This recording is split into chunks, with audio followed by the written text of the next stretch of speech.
Till I get Hello up. guys, magandang hapon. It's 3 o'clock na ng hapon. So nakita niyo yung buhok ko, napanot siya kasi maghapon ako nakaganito. So, ayun guys, hapon na ang aking vlog. Namiss ko rin mag-vlog kasi hindi ako nakapag-vlog ng 1 week. But anyways, nakikita niyo man, meron naman akong upload. So, yan guys, ang aking buhok is flat na flat. Ayusin ko lang buhok ko kasi ang pangit naman sa unahan. Ayan. So, tapos na ako sa work. Bala ko sanang mag-car wash kaso umuulan na naman. Halos 2 months na akong hindi nakakapag-car wash. Meron akong nakitang dark spot do sa sasakyan. Gusto ko na siyang mahugasan. Kaso mo, palaging umuulan. Hindi siya nadadala hindi siya nahugasan ng ulan. So, kailangan ng malakas na pressure. So, yun guys. Uuwi na ako and ano ba gagawin ko? Siyempre, magluluto. Magluluto ako ng favorite kong meal, yung aking feta pasta. Ipapakita ko ulit sa inyo kung paano ko siya lutuin. And, so yun guys. I'm heading home. And I'll see you there. So hello guys. Nandito na tayo sa kitchen and ang oras is 4:20. 4:20 na ng hapon and mag-start na akong magluto. So sinart ko sa inyo kung ano yung lutuin ko today. So ihanda na natin yung ating ingredients. Siyempre, kailangan natin ng basil. 2 gagamitin ko.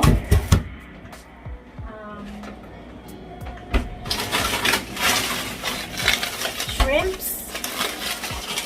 Frozen shrimps ang gagamitin ko.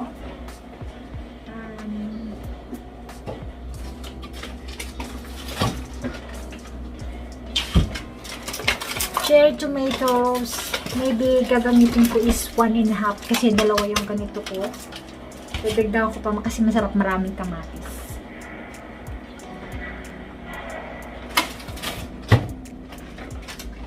Or maybe, ito na lang, isang buong ganito. Kasi itong isang may bawas.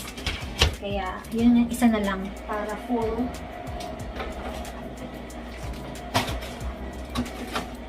And then, ihanda na natin yung ating spices. So, papakita ko lang sa inyo guys. Nagluluto na ako ng noodles. Habang niyahanda ko yung ingredients and pinapainit ko yung oven. So, yan guys. Pahinain ko lang kasi malakas yung apoy. So, lutuin ko siya ng about 8 to 10 minutes. And then, i-prepare na natin yung ating sauce. Yung pinaka pasta niya. Pasta sauce. So, ilalagay na natin tong ating cherry tomatoes.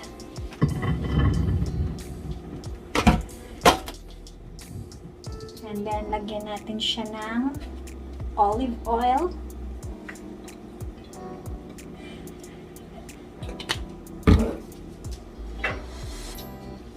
Haluin lang natin siya.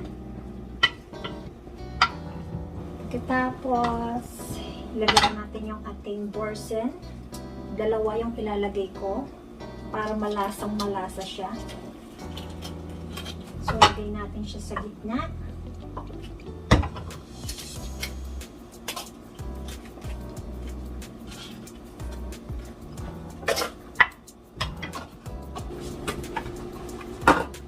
Ito yung pangalawa. Boursin. Flavor niya is shallot and chive. So, yan. Any groceries, makita nyo yan. Kaya nung nag-viral siya sa TikTok, as in, wala akong mabili. Ngayon, lilo na siya, kaya marami na ulit siyang tinda. So, lagyan natin siya dyan. And lalagyan natin yung ating spices. So, meron ako ditong garlic. Chinap ko siya. Dried oregano, salt, chili flakes, and pepper. So, unahin muna natin yung salt and pepper. Especially sa cherry tomatoes. Doon natin siya ilalagay. And then, yung ating pepper.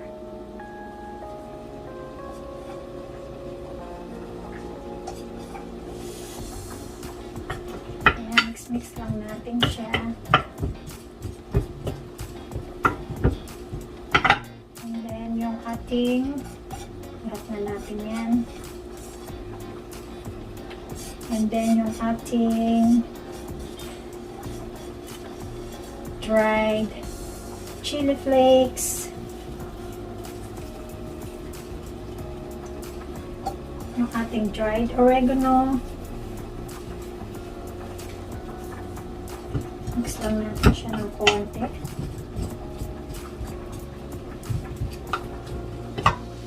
And then, sama na natin lahat. Meron akong garlic. Budbud na rin natin siya. Yan.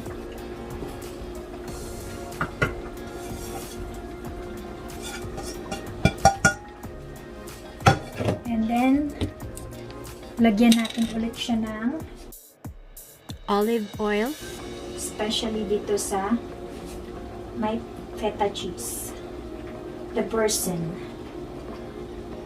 Yan. Yan guys, hintayin lang natin yung ating oven. Tutunog siya pag ready na. Bago ko malimutan guys, lalagyan ko pala siya ng basil. Nakalagay na siya dito, munti ko na siyang malimutan. So pipitas lang tayo ng konti dito. Sasama natin doon sa ilalagay natin sa oven, then later kapag luto na siya, imimix natin siya. So pitas lang tayo ng konti, then hugasan. So see guys, nabuhay yung basil ko. Kailangan lang talaga alagang dilig siya, like every 2 days. So, fresh na fresh, kahit yung mint ko, buhay pa rin siya.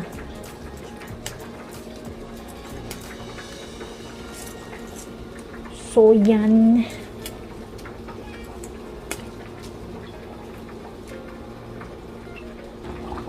So, yan guys. Sama na natin siya.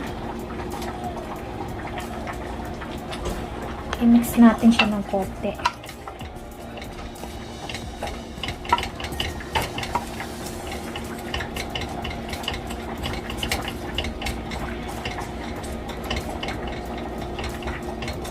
Babalik na natin siya sa kinalalagyan niya. Lagay ko ulit siya sa may bintana. Kailangan yan direct sunlight. So, yan guys. See yung mint ko? Malaki na siya. O, diba? So, gagawa ako ng shake. Gusto ko ng medyo refreshing. Naglagay ako ng strawberries and blueberries sa freezer. So, gagawa ko ng shake.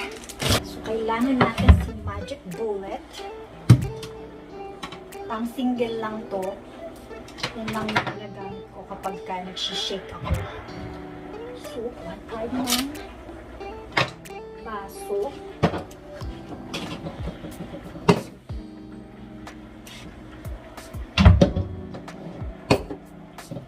So, yan ang gagamitin ko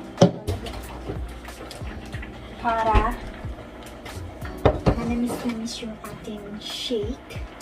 Konti lang. Parang siya yung pinaka-liquid niya. And then, natagyan ko siya ng ice. Kasi yung strawberry and blueberries ko is hindi pa masyadong frozen. Malamig lang siya. So, kuha ko ng ice.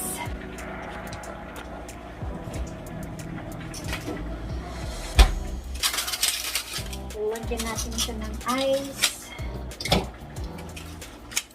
Mga 4 na piraso. Ice cube. And then, lagyan natin ng ating strawberry and blueberries.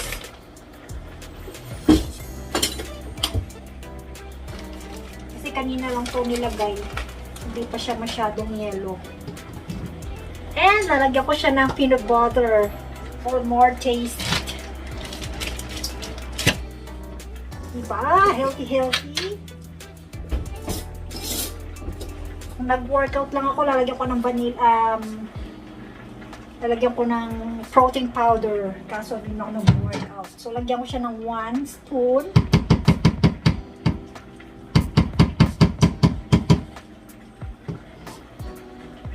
And then, i-mix na natin siya.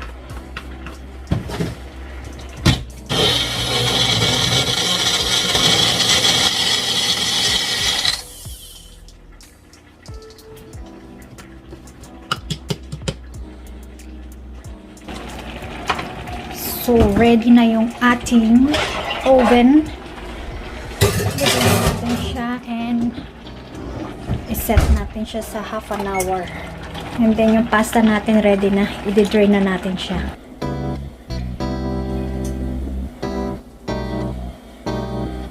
So, meron akong ilalahok na shrimp. Yan yung frozen shrimp ko.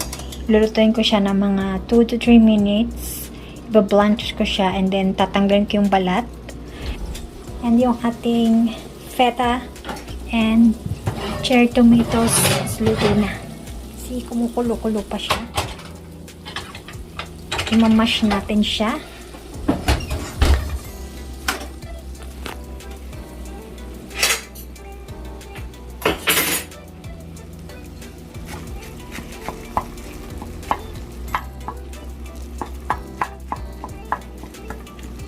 Sobrang init niya.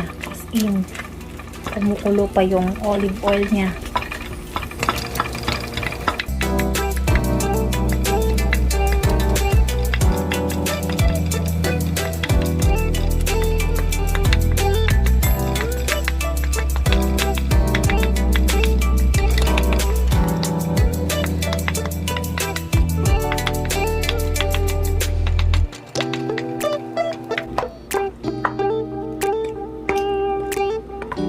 Mix lang natin siya.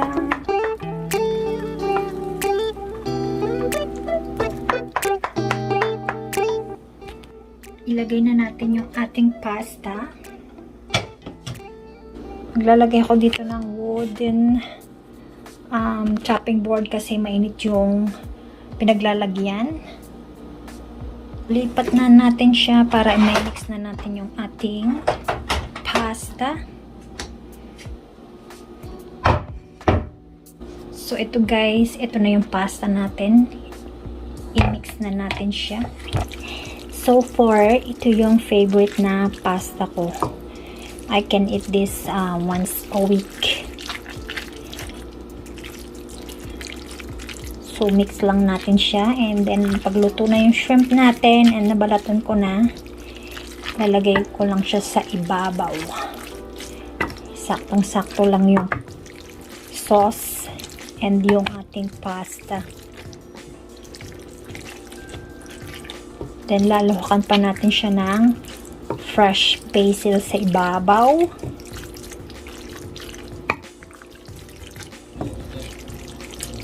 So, yan guys. Ready na yung ating pasta. Ilalagay ko na yung ating shrimp at saka yung konting basil. So, lagay lang natin siya dyan.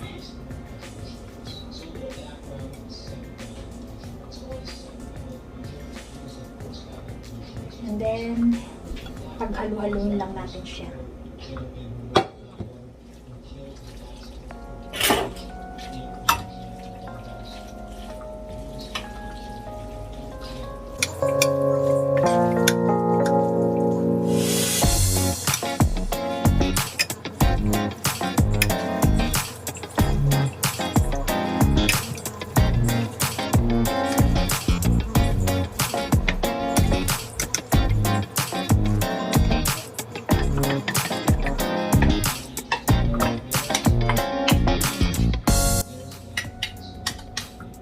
So, niluto ko rin yan kasi baon namin yan tomorrow.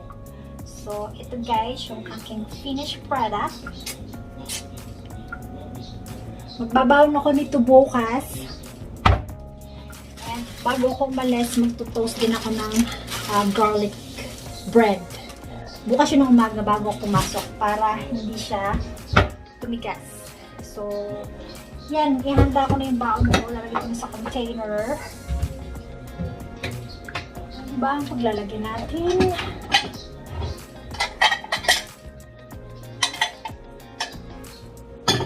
So, dito ko siya ilalagay.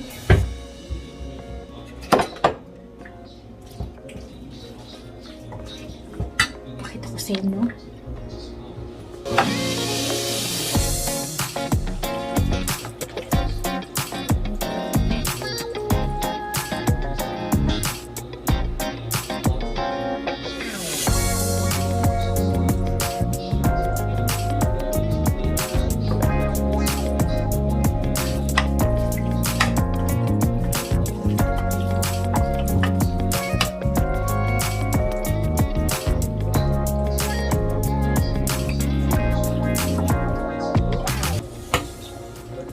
Lagyan natin ng shrimps.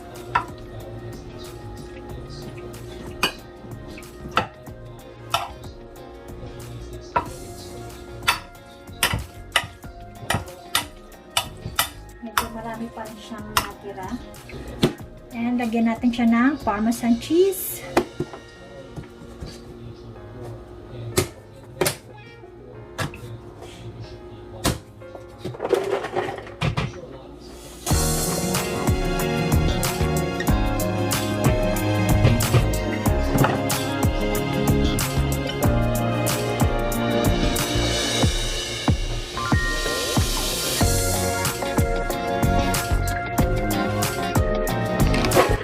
So, yan guys. Yan ang baon ko tomorrow. And yung dinner for tomorrow. So, guys, hindi ko pa siya nilikman. I-try natin siya.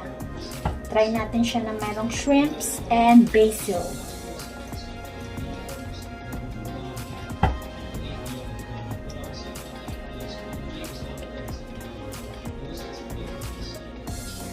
Sobrang sarap. Perfect. Sana gawin nyo to guys. I-try nyo. Masarap siya talaga. Masarap siya talaga. So yan guys. Mag-iinis lang ako dito kasi makalat. And after that, magre-relax ako. So yan guys. Time for bed. Time check. It's 6:35 na ng hapon. And hold on. Painayin ko lang yung TV. So, nag-apply na ako ng eye cream ko and yung hyaluronic acid. And next one is yung moisturizing ko. So, ito yung ginagamit ko sa gabi. Kasi, pagising ko sa umaga, kayo yung gagawin ko sa lamig kasi wala ako sa lamig. Kasi masyadong maingay yung EXO sa washroom. Kaya dito na lang ako maglalagay and maliwanag. So, ito yung ginagamit ko sa gabi kasi sobrang hiyang siya sa akin. As in, nawala yung mga pimples ko and sobrang lambot ng balat ko sa mukha and sobrang lambot ng pisngi ko pagising ko sa umaga. As in, parang fresh na fresh pa rin siya. So, yan. Siyempre, huwag kakalimutan ng liek. Moisturizing cream ng CeraVe. So, ginagamit ko siya almost a month na. And, hiyang talaga siya sa akin. Pero, affordable siya. And, madali na siyang hanapin sa store. Kasi nga, nag-viral yan, kaya nawala. So, bumalik ulit siya. So, napanood ko dun sa dermatologist, kapag daw nag-a-apply ng any cream sa mukha, ay, kailangan daw imasahe yung mukha. And, huwag kakalimutan yung leeg. Tapos, itap-tap lang daw. And then, dampi-dampi mo lang daw yung sa mukha. Ganun lang. And lastly na nilalagay ko is etong Laneige para sa aking labi, para palagi siyang moisture and hindi siya nagda-dry. So yun lang guys, sana nagustuhan niyo yung aking vlog for today, and please like and do subscribe if you haven't subscribed yet. And I hope to see you soon on my next vlog. Okay guys, good night!